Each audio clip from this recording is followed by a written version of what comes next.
이제 이웃에게 덕을 끼치기 위해 쌀을 나눔한 적이 있었습니다. 그래서 조그만한 1kg짜리 쌀을 여러 개 많이 사서 이렇게 이웃들에게 쌀을 나누어 주기 시작하였습니다.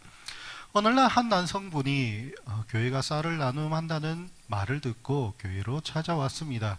그래서 저기 무료 나눔하는 데가 있으니 거기서 쌀을 가져가시면 됩니다. 라고 이제 나누어 주었습니다.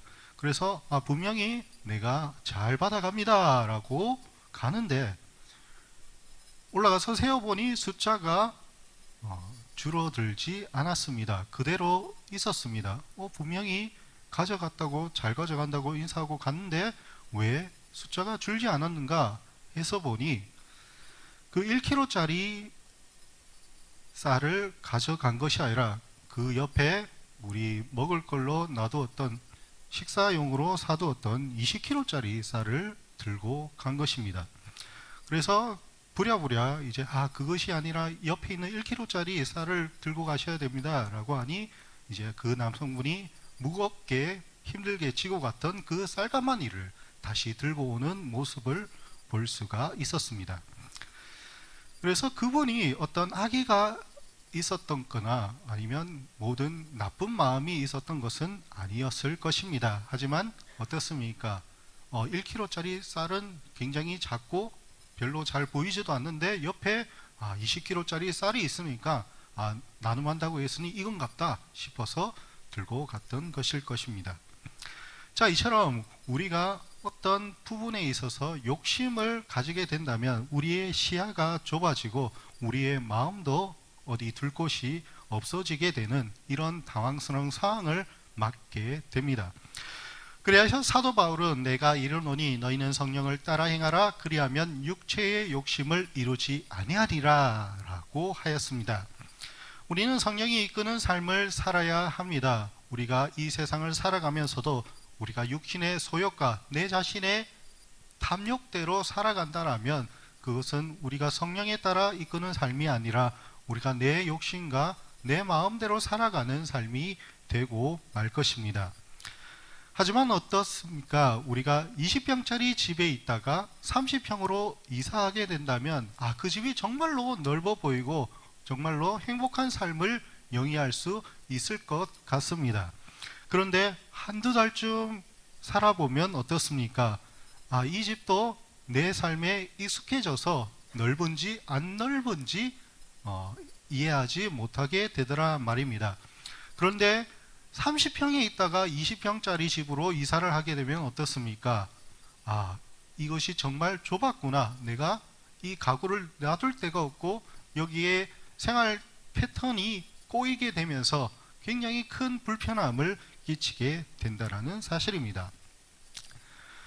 그러나 우리가 성령의 이끄심을 받는 삶을 산다면 우리가 20평에 살든지 30평에 살든지 하나님께서 주시는 그 평안에 따라 우리가 그 평강을 누리는 삶을 살아갈 수 있습니다. 머슬로우 같은 경우 욕구의 단계를 5단계로 나누어서 처음에는 이제 생산성의 욕구가 있다고 하였고 그 다음에 안전의 욕구가 있다고 하였고 그 다음 사회적 욕구가 있다 하였고 그 다음에 존경의 욕구, 마지막으로 자아실현의 욕구가 있다라고 하였습니다.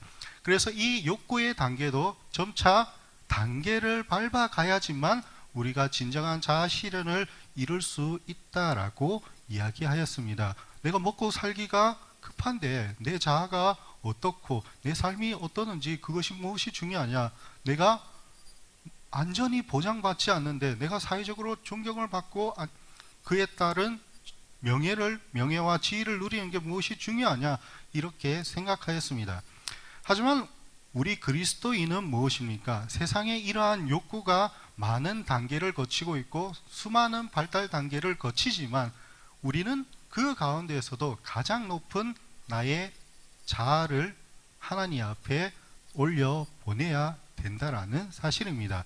그래서 하나님 앞에서의 나 자신은 때로는 내가 먹고 살기 힘든 상황에 처해질지라도 또는 나의 안전이 보장받지 못하는 삶의 상황에 있을지라도 그 가운데서도 하나님께 나의 자신을 드리고 하나님께서 우리에게 원하시는 그러한 삶으로서 거룩한 산제사로서 하나님께 나의 삶을 드리는 삶이 있어야 한다라는 사실입니다. 그래서 하나님께서는 예레미야 24장 7절에서 내가 여호와인 줄 아는 마음을 그들에게 주어서 그들이 전심으로 내게 돌아오게 하리니 그들은 내 백성이 되겠고 나는 그들의 하나님이 되리라 라고 하였습니다. 국가가 멸망하고 그에 따른 국토가 전토되는 이러한 어려운 가운데에서 성전이 무너지는 가운데서도 하나님께서는 그 이스라엘 백성들에게 돌아오게 하는 마음을 주사 그 가운데서도 예배하게 하시고 그 가운데서도 다시금 생명과 소망을 향해 나아올 수 있도록 하였다는 사실입니다. 즉 우리가 이 세상을 살아가면서도 하나님 앞에 내 마음을 드리고 또한 나의 삶을 하나님 앞에 드릴 때 하나님께서는 우리의 삶을 받아주시고 우리의 삶을 존귀하다 여기시고 그에 따른 기쁨과 평안으로서 자유하게 하십니다. 하나님을 믿지 아니하는 자들은 성령의 열매를 맺을 때에 그것이 옳고 좋은 일임을 알고 있습니다. 믿지 않는 사람일지라도 하더라도 성령의 열매인 사랑과 희락과 오래 참음과 화평과 이러한 열매들이 맺어질 때 그것이 좋은 일임을 알고 있습니다. 어느 사람도 육체의 소욕에 따라 살아가는 사람을 향하여서 그 삶이 옳다, 저 삶이 정말 가치 있다 여기는 사람은 아무도 없을 것입니다. 그래서 우리가 이처럼 경계해야 되는 육체의 일은 어떤 것입니까? 곧 음행과 더러운 것과 호색과 성적인 타락입니다. 우상 숭배와 주술과 영적인 타락입니다. 원수 맺는 것과 분쟁과 시기와 분냄과 당짓는 것과 분열함과 이단과 관계성의 타락입니다. 투기와 술 취함과 방탕함과 또 그와 같은 것들은 생활 양식의 타락입니다. 그래서 우리가 성령에 따라 따르는 삶은 무엇입니까? 비록 이 세상에 이러한 것들이 만연하게 펼쳐지고 있을지라도 우리가 그 가운데서 내가 진정으로 따라야 될 것은 무엇인가? 나의 삶이 이끄는 방향성이 어디로 가야 될 것인가? 라고 생각해 보았을 때 나는 하나님을 따라야 된다라고 선포하며 결단하며 나아가는 것이 우리가 성령에 따라 이끄는 삶이라고 볼 수가 있습니다. 그러나 이것은 내가 노력하고 나의 힘으로, 나의 지혜로, 나의 경험으로, 나의 지식으로 이것을 이루어야겠다라고 하는 것이 아니라 우리 안에 좌정하고 계시는 또 우리 마음속에 항상 우리를 보살펴 주시는 하나님의 은혜와 성령님의 인도하심에 우리의 삶을 드릴 때에 그것이 자연스럽게 이루어질 수가 있습니다.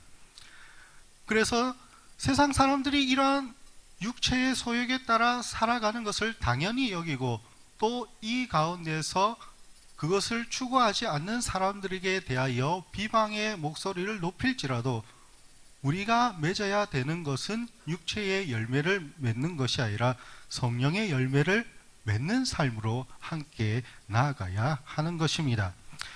그래서 하나님께서는 우리가 때때로 이러한 생각에서 세상의 흐름에 하나님의 생각을 이루지 못하거나 나의 삶이 그러한 삶으로 향하지 못할지라도 우리의 삶을 붙잡아 주시고 끊임없이 성령의 기름 부으심으로 우리의 삶을 더욱더 풍성하고 축복된 삶으로 이끄신다라는 사실입니다. 그래서 사도 바울은 로마서 8장 37절에서 그러나 이 모든 일에 우리를 사랑하시는 이로 말미암아 우리가 넉넉히 이기느니라 하였습니다. 우리가 우리의 삶에서 내 삶이 승리하는 삶이다 선포할 수 있는 것은 무엇입니까? 우리가 그러한 능력과 힘이 갖추어 있기 때문에 선포할 수 있는 것이 아닙니다. 우리 안에 계시는 성령님이 우리를 도와주심을 믿고 또 그 가운데에서 내 삶이 잘못된 방향으로 지고 있을 때에 하나님께서는 나의 마음을 돌이키사 언제든지 내가 축복되고 은혜로운 삶으로 돌이켜 주심을 믿고 있기 때문에 비록 나의 지금 처해 있는 상황이 보잘것없고 연약하고 부족할지라도 그 가운데서 내 삶은 부족하지 않다, 연약하지 않다, 나의 삶은 축복된 삶이다, 나의 삶은 존귀한 삶으로 나의 욕구는 하나님을 향해 있다 선포할 수 있는 것은 하나님께서 우리와 함께 하시고 또 그에 따라 우리의 삶을 돌보아 주시고 또 바른 방향으로 인도해 주실 것임을 우리가 믿고 따르기 때문입니다. 우리 안에 육체의 소욕이 그득하다면 우리가 십자가에 못 박으시기 바랍니다. 그 십자가에 달리신 예수님은 우리의 모든 육체의 소욕과 우리가 나타나는 이 세상에서 나타나는 모든 욕심의 탐욕의 모든 나쁜 것들까지도 모조리 감당하실 수 있는 우리의 구주이자 우리의 왕된 메시아이십니다. 우리가 그분을 믿고 성령의 도우심을 믿고 나아갈 때 하나님께서는 이 세상이 누리는 어떠한 축복보다도 더 큰 축복으로 우리를 축복하시고 우리에게 얼마나 많은 영광스러운 삶으로 우리를 인도해 주실 것입니다. 오늘 이 시간에 우리가 육체의 소욕을 십자가에 못 박으시고 성령의 이끄심을 받아 우리가 성령이 내려주시는 그 성령의 열매를 이 가을의 정취와 같이 주렁주렁 열리는 귀한 복된 삶이 되시기를 주님의 이름으로 소망드립니다.